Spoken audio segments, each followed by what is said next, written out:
Well, House Speaker Mike Johnson appears to be on very solid ground after all, following the passage of foreign aid bills.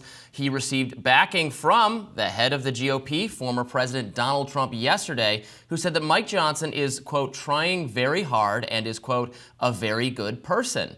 What an endorsement. Following his day in a Manhattan courtroom, Donald Trump continued that we have a majority of one. It's not like he, the speaker, can go and do whatever he wants to do. Trump also praised Johnson for standing strong on urging NATO countries to increase their defense spending commitments. Trump's remarks seem to signal exactly what he does not want in an election year: for the House to blow up in chaos. This obviously coming one day after Representative Marjorie Taylor Greene vowed to force out Mike Johnson. Meanwhile, the Senate yesterday advanced the aid package for Ukraine and Israel, which the House passed last week. Joining us now to weigh in on all of this is congressional reporter at The Hill, Michael Schnell. Welcome back, Michael.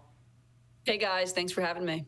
All right, update us on where we are now. Obviously, we have the foreign aid package, but also, we didn't mention this in the read, the TikTok ban was a part of this whole rigmarole.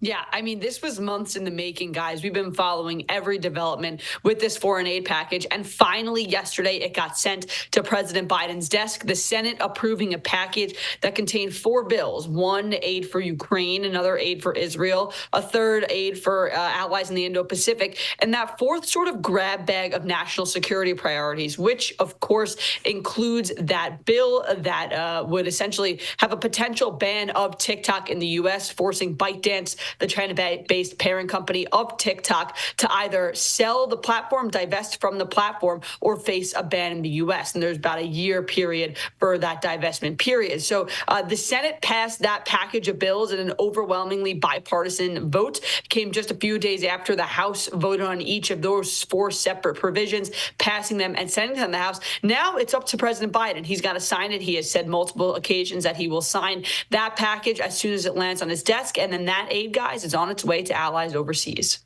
So I would say that previously the MAGA faction, the Marjorie Taylor Greenes, the Thomas Masseys, were at least benefiting from maybe some ambiguity in what Trump's position on all of this was. I think most of the comments in support of what the speaker was doing with respect to what Trump felt about it came from the speaker himself. But now we're hearing it from the horse's mouth, Trump saying that he supports what Johnson is doing. So where does this put the MAGA opposition? They can no longer claim that they're in Trump's good graces in terms of what they're doing to oppose the speaker.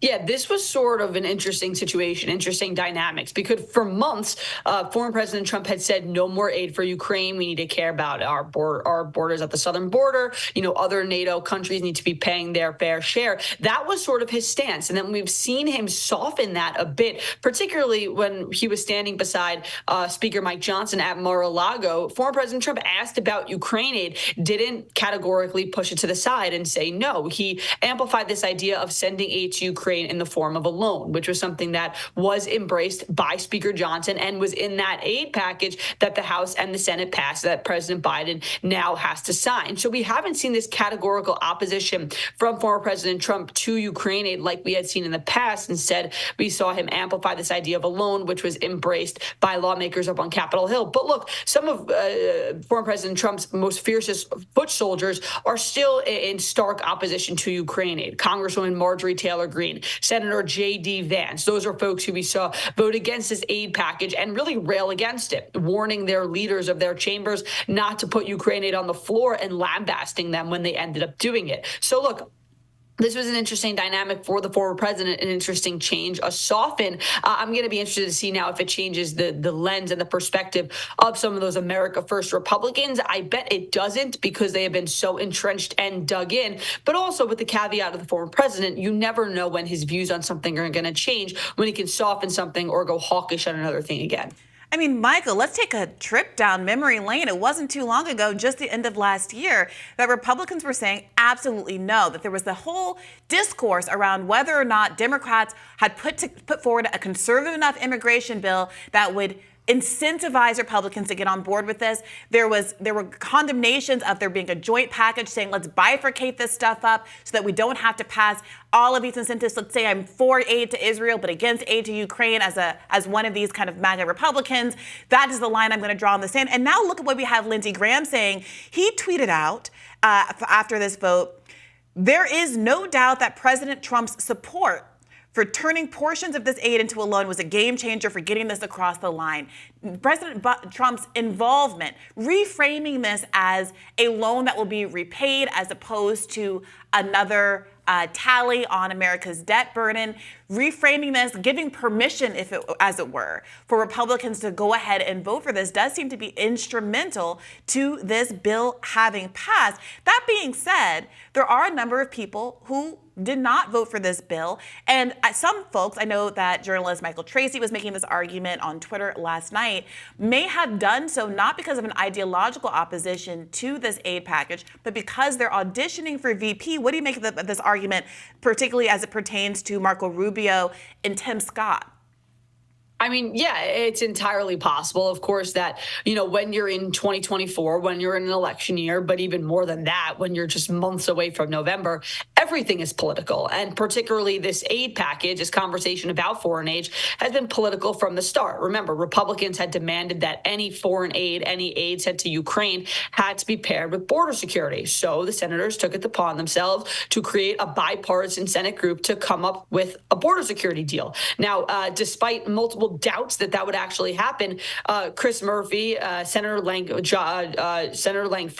and Kyrsten Sinema, they came up with a bipartisan border deal, something that had been elusive for decades, but they had come to get. And then former President Trump killed it. And Republicans killed it because they essentially said that they didn't want to hand President Biden a bipartisan win on the border so close to the election. And so, every single twist and turn of this conversation has been political in nature. It has had that political slant to it because, again, we're in an election year and so close to November, getting closer and closer by the day. So I don't think there's, any surprise that we maybe see some Republicans vote against this or deal with this foreign aid conversation in a particular way in the lens of the veep stakes for the former president. Of course, we know that the former president is a watcher of political affairs. He watches what happens on Capitol Hill. He oftentimes comments on it in real time on Truth Social. So, I think it's definitely within the realm of possibility that some of the votes cast and some of the ways that senators and House members dealt with this particular issue, because it was so explosive,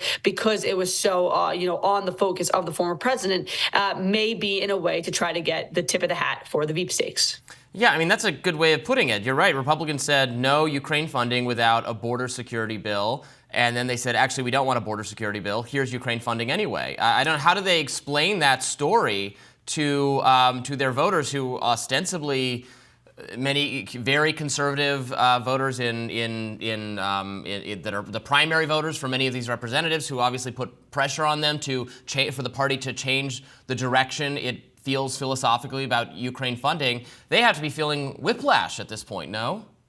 Yeah, well, I mean, how they defend it depends on who you ask. So you talk to the Chip Roys of the world, they say that this was a complete surrender. They say that they should have kept fighting hard for border security, that this is the reason why you have the majority. Then you talk to somebody like Speaker Johnson, who says, well, I wanted to address the situation at the southern border, but look at the dynamics that we have right now. We hear him talk about this a lot. He says that we have a very small majority in one half of 1/3 of the government. Republicans have that slim majority in the House, which is one half of the legislative branch. They don't have control of the Senate, and they don't have the control of the White House. So just by that fact, they're going to be unable to slam through a number of these conservative priorities that they want. So Johnson, I said, we will keep trying, but in this juncture, the intelligence is too important. Ukraine is too in need of support. We need to stand by Israel, our closest ally in the Middle East. And so we need to leave border security for now on the cutting room floor because of the situation at hand.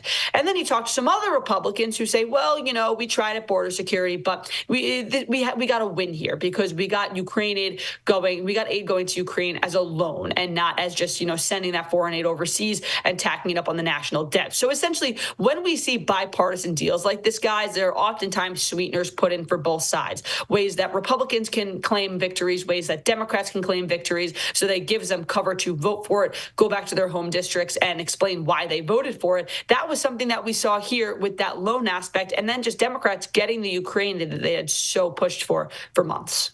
It's worth noting that not all Republicans are accepting this framing of it as a loan. Tim Burchett of Tennessee said, quote, "I think it's a joke." He told that to the Washington Examiner. He went on to say, "They're not going to pay us any money. We're going to rebuild that country afterward, probably, or part of it." Others reflected that same sentiment. And when, again, going back to this, the immigration aspect of the package, the idea to count this as a win when there was a, frankly, very conservative immigration bill on the table that could have been accepted by Republicans in addition to a deal like this that could have been improved upon from a Republican perspective once Donald Trump was in office, is really does seem like all of this fighting was over naught. And here's the response. And this is, I think, the really key point here that we should keep observing as the weeks and months tick forward. Sean Davis, who is the CEO and co-founder of The Federalist, was very critical of Mike Johnson, saying Mike Johnson is an enemy of the people and the Constitution. What a pathetic, cowardly embarrassment Johnson is. But that same tone is not being directed toward Donald Trump, without whom, according to Lindsey Graham, this deal never would have happened in the first place. Of course not. Are you crazy? They can't. What? No conservative media figure, political figure has ever, wanted to actually go against Trump, has reaped any benefit from going against Trump. Correct me if I'm wrong, Michael.